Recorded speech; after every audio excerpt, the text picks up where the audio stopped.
Hi everyone, welcome back to అమ్మ చేతి ఇంటి వంటలు. ఈరోజు మనం బీట్రూట్ పాలక్ సలాడ్ తయారు చేయడం నేర్చుకుందాం. ముందుగా దానికి కావాల్సిన పదార్థాలు: కొబ్బరి తురుము 1 కప్పు, ఎండుమిరపకాయలు 4, నిమ్మరసం 2 టేబుల్ స్పూన్లు, హనీ 2 టేబుల్ స్పూన్లు, బీట్రూట్ 1, వేయించి పెట్టుకున్న శనగపప్పులు 1/2 కప్పు, పాలాకు తీసుకోవాలి. ముందుగా బీట్రూట్ని క్లీన్ చేసుకొని చిన్న చిన్న స్లైసెస్ లాగా కట్ చేసుకోవాలి.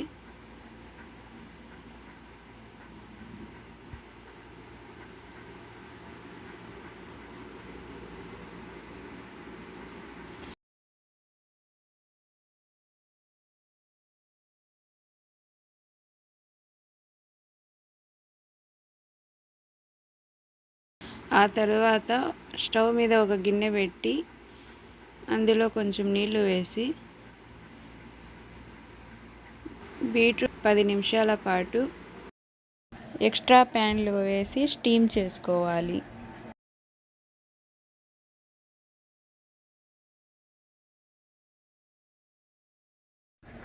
బీట్రూట్ని ఉడికించిన వేడి నీళ్ళు పాలాకులో వేసి 5 నిమిషాల పాటు ఉంచుకుంటే పచ్చి వాసన పోతుంది.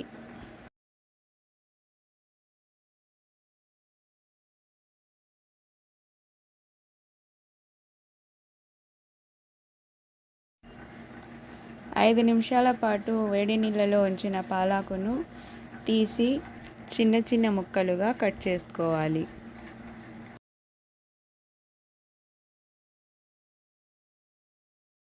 ఇప్పుడు పాలాకును ఒక బౌల్లో తీసుకొని ఉడికించి పెట్టుకున్న బీట్రూట్ను దానిలో కలుపుకోవాలి.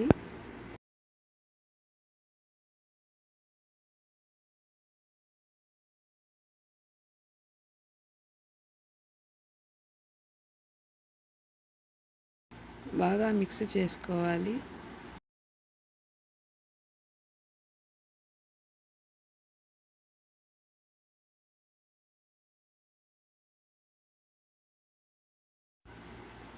తేనెలో నిమ్మరసం వేసి బాగా కలిపి బీట్రూట్ పాలక్లో వేసుకోవాలి.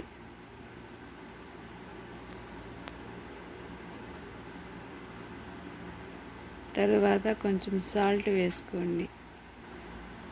ఎండుమిరపకాయలు, కొబ్బరిని మిక్సీ జార్లో వేసి గ్రైండ్ చేసి పెట్టుకున్నాను, అది 1 కప్పు వేసుకోవాలి. శనగపప్పులను కూడా దాంట్లో వేసి అన్ని పదార్థాలు బాగా కలిసేట్టుగా కలుపుకోవాలి. ఇప్పుడు మీకు కావాల్సిన బీట్రూట్ పాలక్ సలాడ్ రెడీ అయ్యింది. ఈ వీడియో మీకు నచ్చినట్లయితే ఒక లైక్ చేసి ఇలాంటి మరిన్ని వీడియోస్ మీ మొబైల్కి చేరడానికి మా ఛానల్ని సబ్స్క్రైబ్ చేసుకోండి.